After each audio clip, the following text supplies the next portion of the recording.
在我们生活的世界中，每个人都可能被各种各样的局所包围。这些局可能来自于我们的工作，可能来自于我们的生活，也可能来自于我们身边的人。我们可能会被这些局所困扰，可能会被这些局所混淆，甚至可能会被这些局所击败。但是，我们是否真的就无法对抗这些局呢？我们是否真的就只能被这些局所左右呢？今天我要告诉你的是，答案是不。我们完全有能力去破解这些局，去掌控我们自己的命运。我们生活在一个复杂多变的世界中，人与人之间的关系错综复杂，仿佛一场无休止的棋局。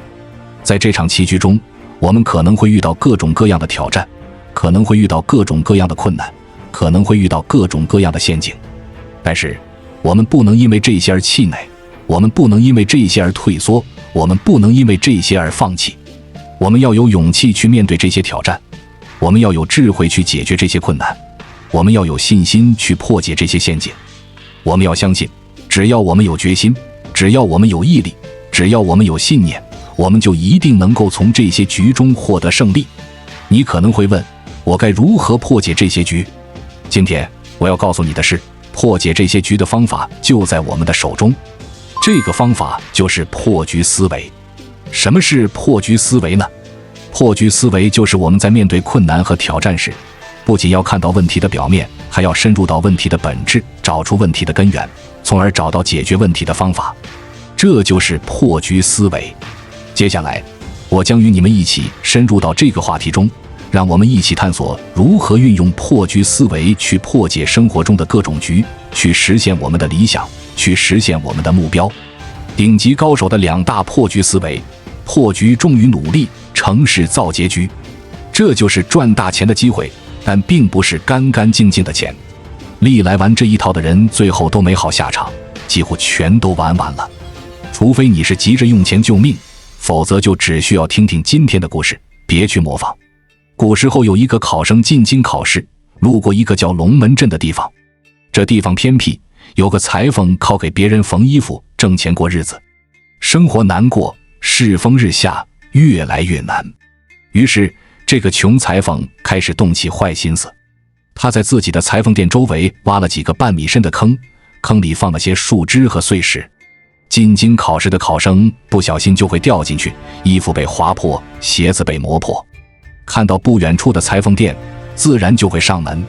靠着这个狡猾的招数，裁缝的生意越来越好，有了明显的改善。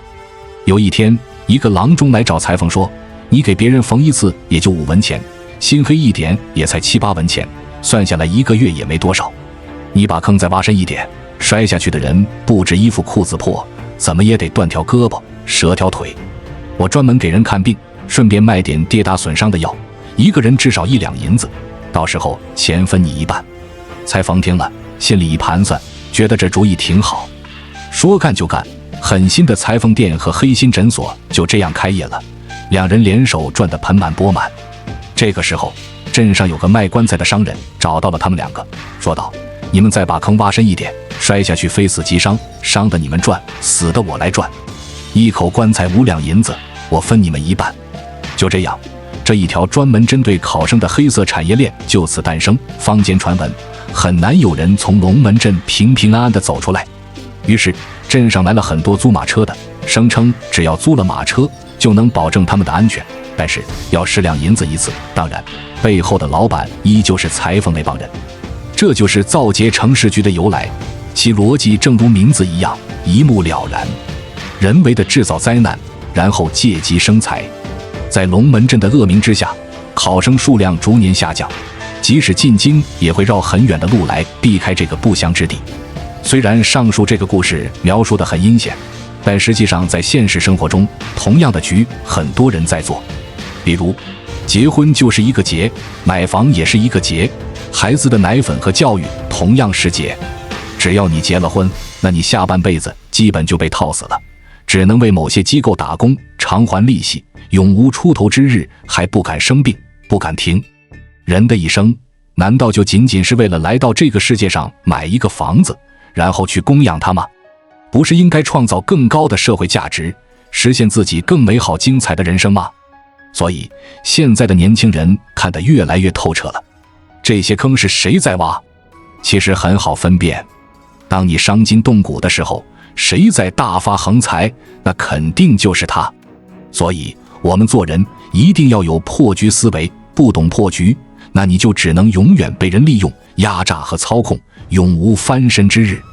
如果你想掌控自己的人生，实现个人价值，那就请你一定要掌握以下这2大破局思维，尤其是最后一个非常重要。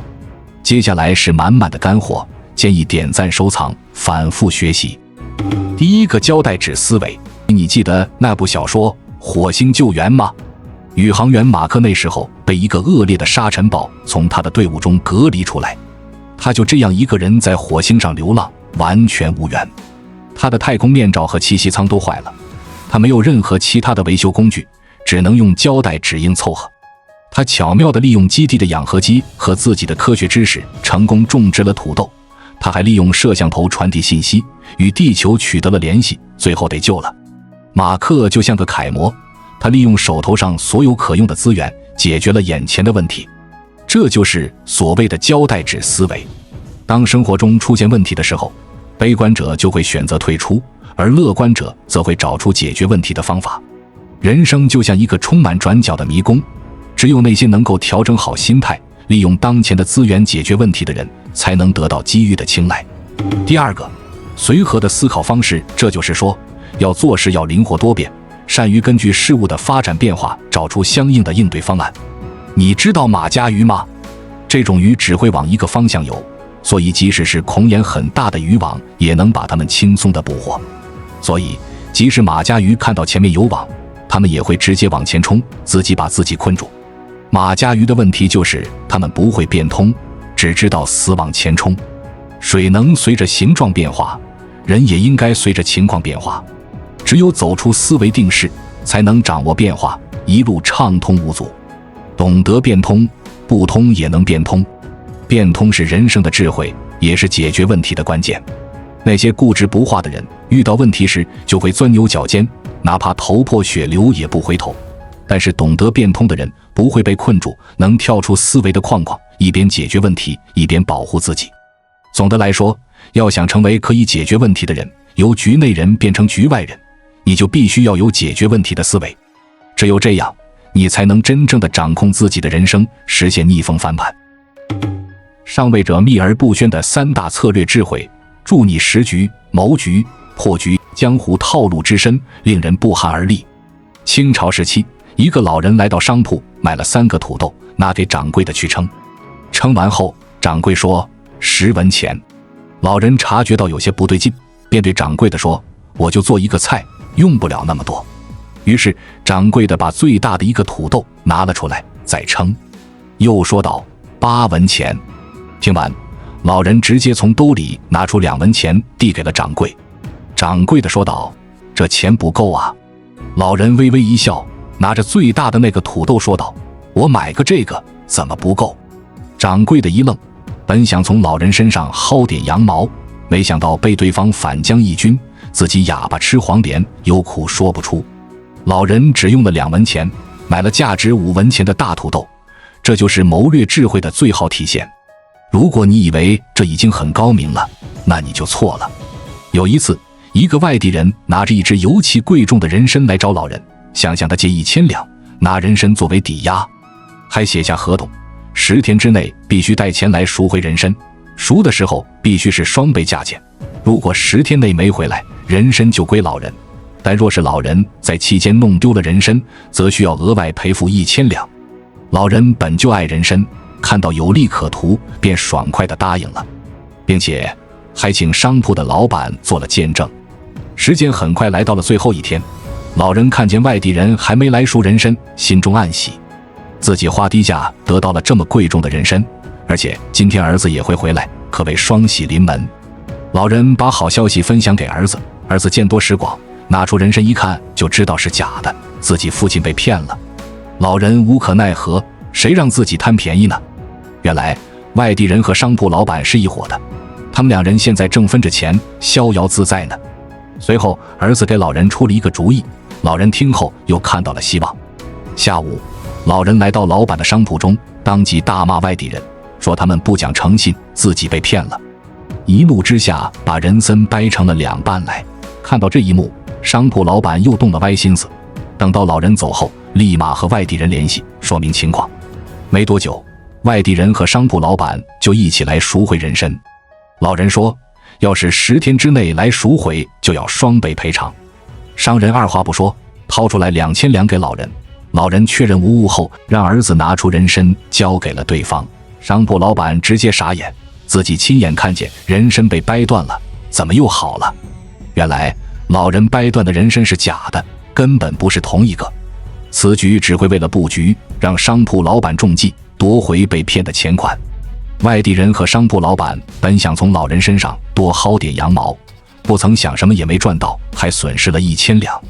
所谓处事无非人心，谋局无非人性，真正厉害的人解决难题，往往都会另辟蹊径，靠谋略和智慧来曲线救国，达到自己的目的。自古以来，凡是赚大钱者，皆是顶级的谋局者。古有沈万三，今有李嘉诚，个个都是极富谋略智慧的顶级做局高手。要想把局做好，一定要满足以下这3个条件，尤其是最后一条至关重要。接下来满满的干货，建议点赞收藏，反复学习。第一条，谋局的逻辑，这是谋局的根本和基础，逻辑对不对，决定了局能不能成。谋局的逻辑就是为了达到目的或目标，把复杂的问题简单化，再把简单的问题步骤化，然后把每一个步骤详细化，然后形成一套体系。比如上述案例中，老人想要拿回自己被骗的1000两，便将计就计，做了一个局。第一步，撒点鱼饵在店老板面前把人参掰断，让他触犯了合同上的弄丢人参要赔1000两的条款。看到1000两就能到手，店老板和外地人怎么能不心动呢？第二步，收起渔网，接下来就是等待大鱼上钩，自己就可以悠闲地坐在钓鱼台上。当店老板和外地人来找老人赎人参的时候，就表示他们已经中了圈套，无法回头。就这么2步，不但赚回了1000两，还多赚了1000两，这就是策略的威力。第二条，策略之道除了逻辑，策略家还需要对术数有深入的了解。所谓术数，就是说你需要深入理解人性，懂得观察言辞和表情，善于洞察对方的想法，猜测对方的意图。以不变应万变，不变的是目标和目的，变化的是环境和时势。根据情况审时度势，顺其自然，时刻控制局势，以便及时调整，从而达到掌控大局的目的。策略之道需要长时间的修炼和积累，见多识广，经历多了，自然就会了。第3条，防止破局。在设局过程中，可能会遇到各种困难、阻碍或者突然的变故，导致与目标冲突。此时应避免直接进攻，而是在幕后运筹帷幄，巧妙地改变局势。例如，在许多电影和电视剧中，当内线即将被发现时，外部就会增加压力，制造骚动，吸引注意力，分散精力，以保全内线。这就是防止破局的一种方法。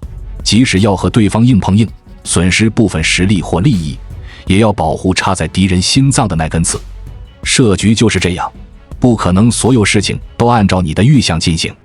必要的时候，你必须权衡得失，做出选择，保全大局。总的来说，如果你想做大事，想赚大钱，就一定要擅长设局，这样才能成为人上人。3个高手赚钱成局的秘诀。这个局叫做引操易醉局，听起来简单，但实际上很狠。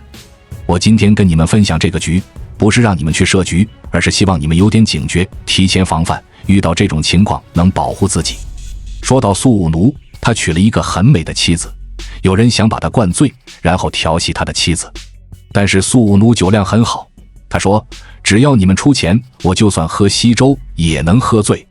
又比如有个技术很好的木匠和他的妻女住在山里，生意越做越大，木匠就收了几个徒弟。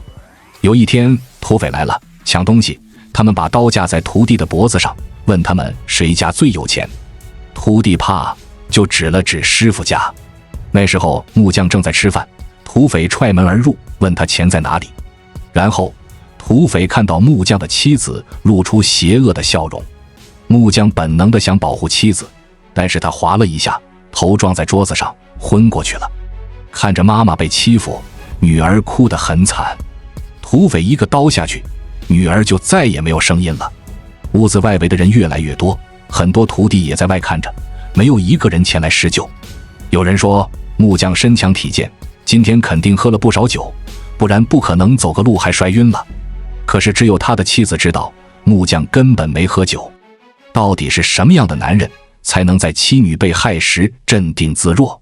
过后，妻子在山泉水中下了毒。他平时乐善好施，帮助过不少村民，还有热心喊自己师娘的徒弟，以及村子里的家畜，一夜之间全部毒死。而她的丈夫也没有逃过报复。她趁着丈夫睡着后，一把大火把所有情谊和恩怨都烧得干干净净。这个局告诉我们，在生死攸关的时刻，人性是或许会展现出最善良的一面，也可能会展现出最丑恶的一面。很多时候，就是因为对人性太过乐观，所以才会深陷局中，甚至倾家荡产，丢掉了性命。所以说，不管你是想安身立命，还是想功成名就，必须要精通人性，甚至是拿捏人性，利用人性来做局，为自己创造利益。接下来就给大家详细的聊一聊，真正的高手是如何操控人性的。掌握以下这3个绝活，让你轻松拿捏他人，尤其是最后一招，百试不爽。首先，让我们来聊聊标签操控。如果你想让某人做某事，就给他贴上相应的标签。比如说，你希望孩子好好学习，你就会在亲戚和朋友面前说，我的孩子很爱学习，他们很乖，我不用催，他们会主动完成作业。然后，亲戚朋友也会赞美孩子，你的赞美会让他们更有动力，更爱学习。如果你想让下属听你的，就要赞扬他的工作，认可他的付出，公开赞美他，表扬他。时间久了，他就会感激你，心甘情愿地听你的。这是人的本性，每个人都喜欢听好话，都希望得到别人的认可。最常见的利用这个特点的手段就是捧杀。如果有下属傲慢自大，你可以放任他们，甚至时不时鼓励他们，让他们更过分。一旦他们被吹得越高，摔下来的时候就会越痛。当时机成熟，你就可以轻松地控制他们。然后我们来聊聊疼痛锚点。如果某人做了违背原则的事，或者你不喜欢的事，你应该立刻大做文章，给他留下痛苦的印象。你可以生气，可以惩罚他，关键是让他感到恐惧或烦恼，让他再也不想经历你设定的痛苦。比如说，诸葛亮为了北伐，先稳定了后方，解决了南蛮的问题。他7次抓住孟获，一次又一次摧毁了他的战斗意志，无论是军事能力还是智谋，都形成了绝对的压制。在第7次之后，孟获终于意识到了差距，深感痛苦，于是打消了侵略蜀国的念头。诸葛亮利用了人们害怕痛苦的弱点，布下了一盘大棋，可惜北伐失败，一切化为泡影。但是诸葛亮对人性的掌控堪称一绝，否则南蛮也不会乖乖的不敢轻举妄动。第3个，开心的小窍门，做了一件能让别人开心的事，别人就会希望你能继续做，而且会按照你希望的方向行动。比如说，有家公司，老板想激励员工，就想了个办法，每个员工卖出一件产品，公司收到钱就立刻给员工发提成。员工为了能多拿这样的提成，就会乐此不疲地去卖产品。结果，公司的业绩比上个月提高了50%。这就是人性，人们总是渴望得到好处和快乐。利用这种人性的例子很多，比如乾隆时期，很多朝廷大臣就是被利益诱惑，一步步深陷其中。和珅之所以屹立不倒，就是因为跟他有利益关系的人太多，他只需要利用这些利益，就能让手下的大臣们跟他坐一条船，从而控制朝政。大臣们只要尝到了第1次的甜头，就会想要第2次、第3次。最关键的是，一旦开始，就再也停不下来。不得不说，和珅对人性的理解可谓淋漓尽致，否则他也不可能做到富可敌国。总的来说，要想做大事、赚大钱，就得懂人性，知道怎么驾驭人性。以上这3个驾驭人性的小窍门值得学习。4. 时局者生，破局者存，长局者赢。上位者做局全靠这2大思维。想了解谋略的朋友们，做局的手段有多厉害吗？这可是我见过最牛的局中局手段，能看懂的这个故事的都是有可能成为大佬赚大钱的人哦。让我带你回到战国时期，齐国境内发生地震，数十万灾民涌入齐国的都城。此时的魏国趁其国有点乱，派了一些死士混进齐国的都城，一是为了制造混乱，二是为了刺杀孙膑。最早来到齐国都城的灾民和死士一共有100多人，他们被魏国安插在齐国的内奸，以救济为由放了进来。死士找机会刺杀了孙膑，但并没有成功。此时孙膑召集众人开会，打算从这100多个灾民中找出死士，显然并不容易。孙膑并不傻，找到死士固然重要，但更重要的是找到内奸。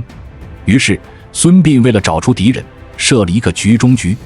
表面上说是明天给灾民施粥，但是要在粥里放入沙土，因为灾民个个饿得很，即便是有沙土的粥，他们也必然会狼吞虎咽。